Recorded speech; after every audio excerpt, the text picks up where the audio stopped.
Why did they get Stanley Tucci to play Merlin? It was completely unnecessary.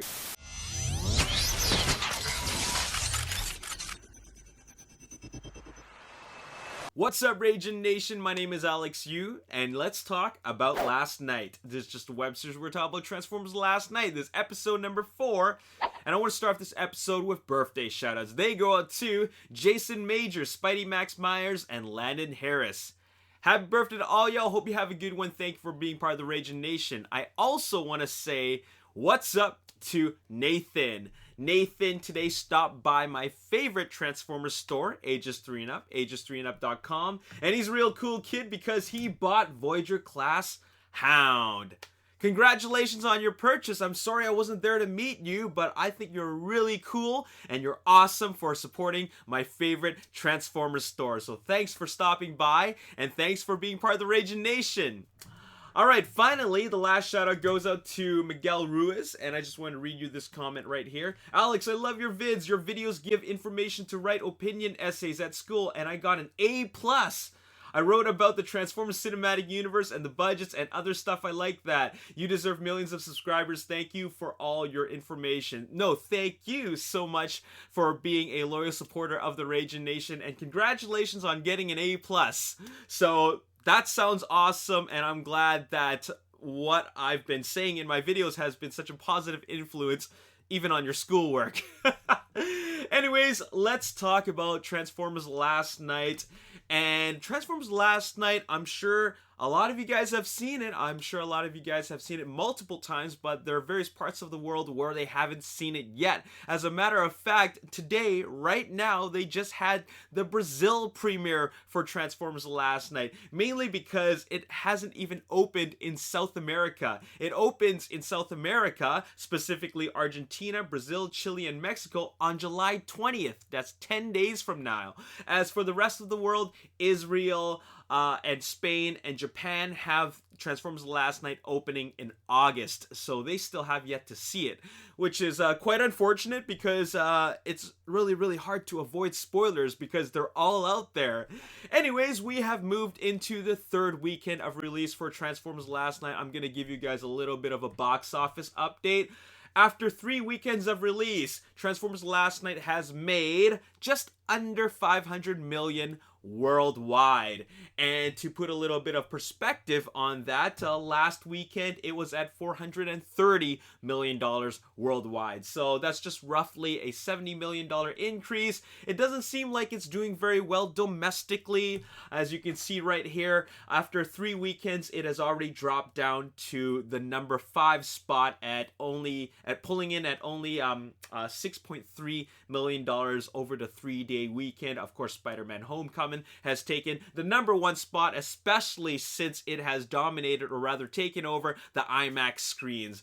In various parts of the world, Transformers last night might not even be available in IMAX 3D anymore, just because Spider-Man Homecoming has taken over the IMAX auditoriums.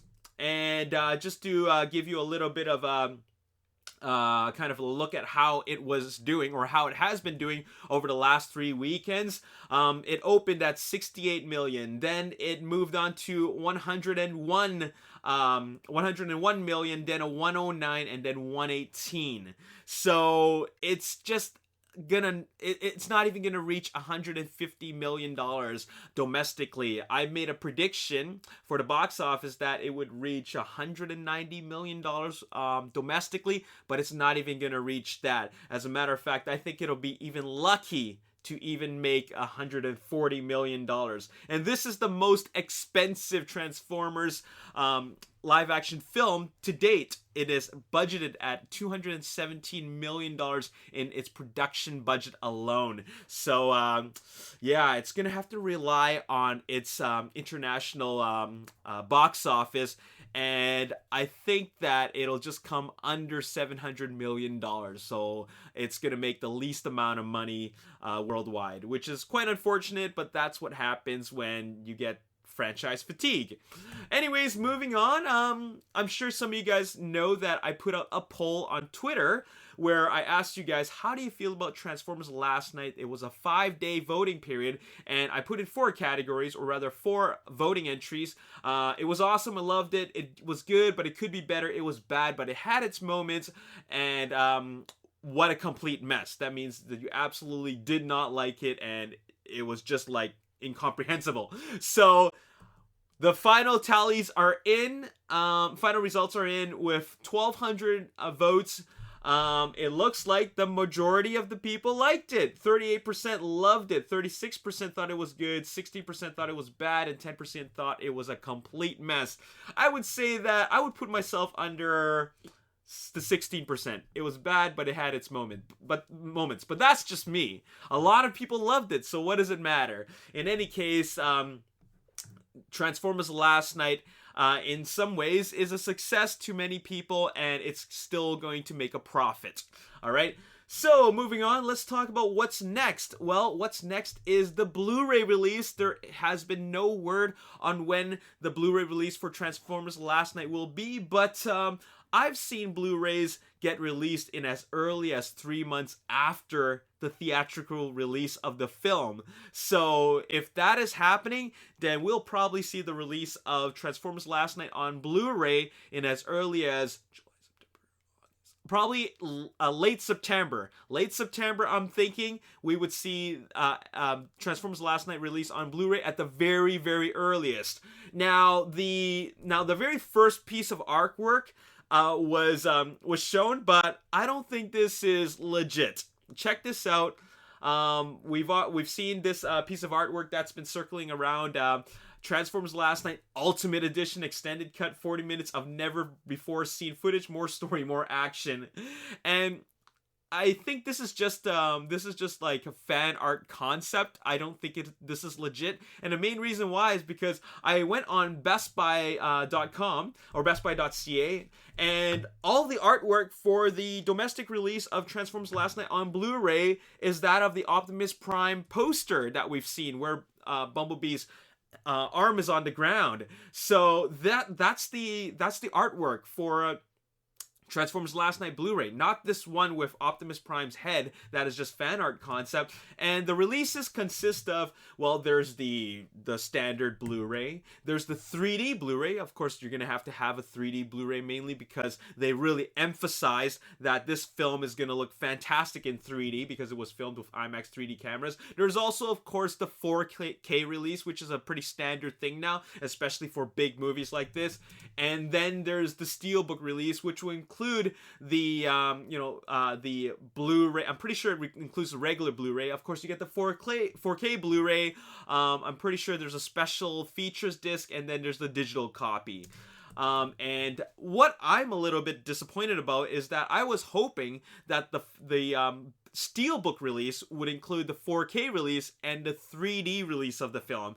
But that way, it's like a definitive edition of the Blu-ray release. But if you want a 4K release and you have a 3D TV, well, you're going to have to double dip. And I don't want to double dip. So I think most likely what I'm going to go with is the 4K release. And then if it's on sale on Boxing Day or Black Friday, then I'll pick up the 3D release. Just because, well, it's it was shot in 3D. It looks great in 3D, especially when, they have some really, really grand sequences. So it would be great to watch it in 3D and not just 4K. Anyways, that's not the only available artwork for the Blu-ray. There are other releases of the Blu-ray in various parts of the world. They have different artwork. For example, there's this version, which is the 4K Blu-ray, and I'm not sure which country is going to be having this version of the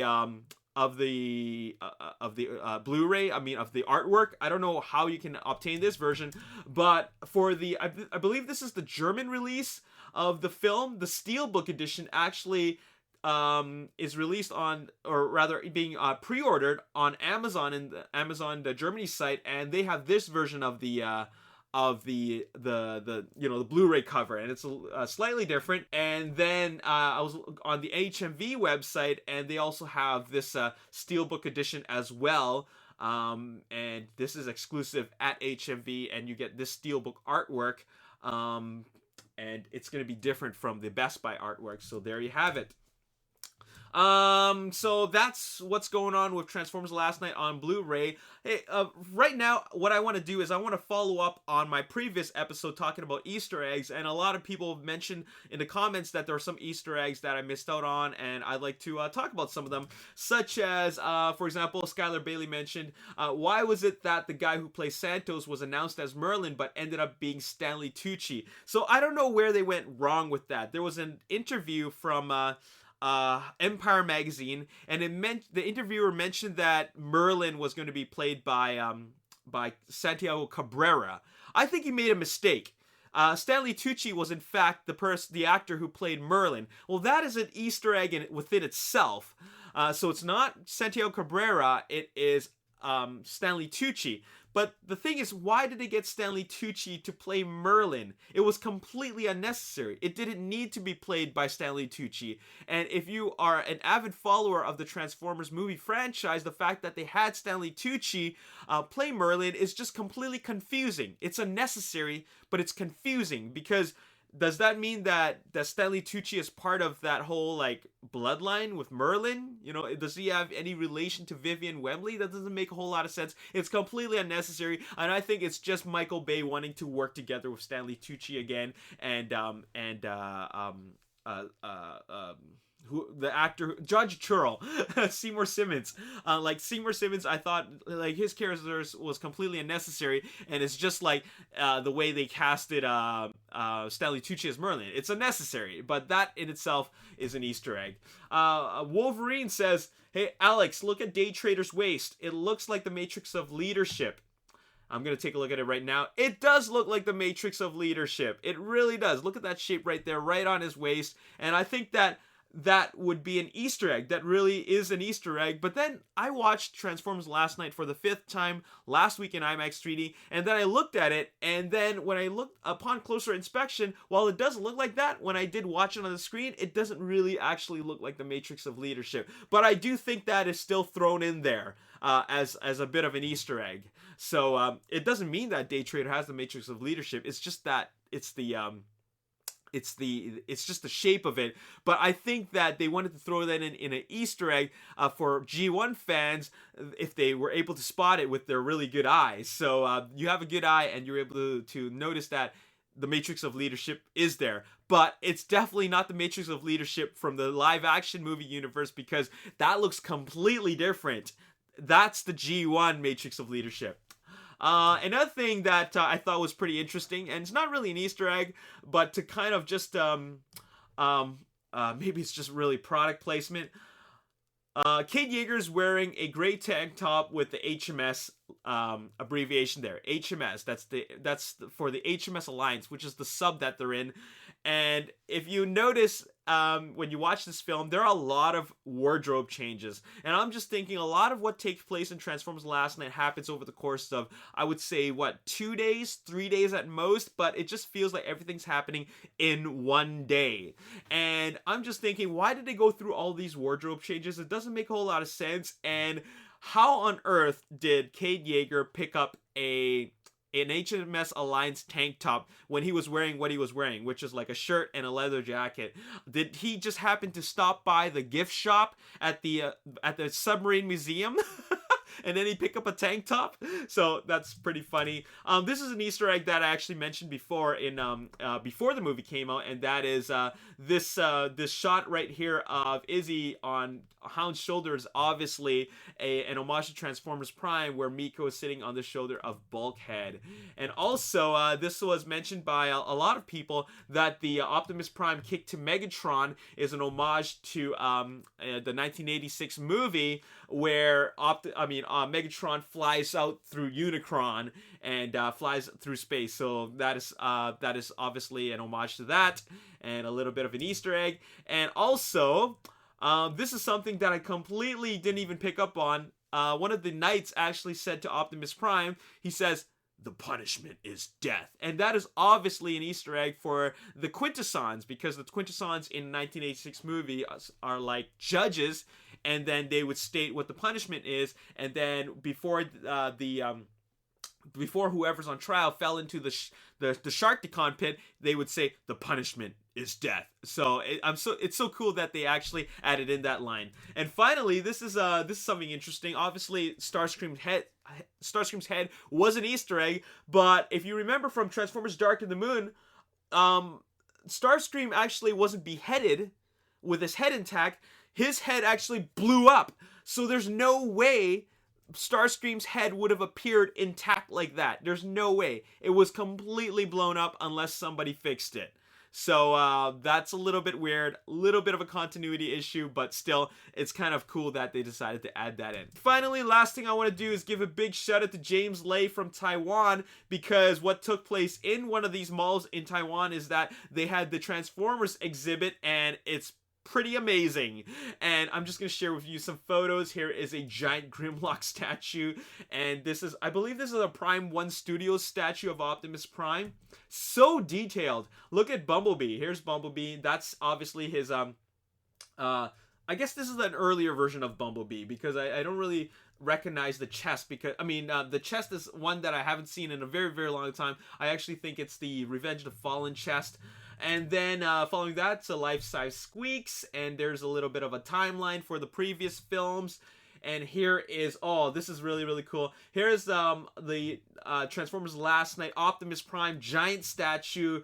And here it is in cardboard. Look at this cardboard statue. It's incredible. I didn't know you could actually make that out of cardboard, but that's awesome. And here is the Taiwan exclusive. Actually, it's an Asia exclusive, because I believe that you could find this in other parts of Asia if you went to the Toys R Us like launch event for the toys. This is the limited edition Bumblebee. That's battle damage, and there's also the limited edition Optimus Prime, which is also battle damage, and it's limited to 500 units, whereas the Bumblebee is limited to 1,170 units worldwide. Here's Decepticon Nitro, which should be Nitro Zeus rather, which should be coming out pretty soon. And finally, here is a little top view of the whole exhibit itself. And I'm just thinking, like I said before, Asia gets all the cool exhibits. They always get all the cool displays and all the cool events, and how come we can never get any of that?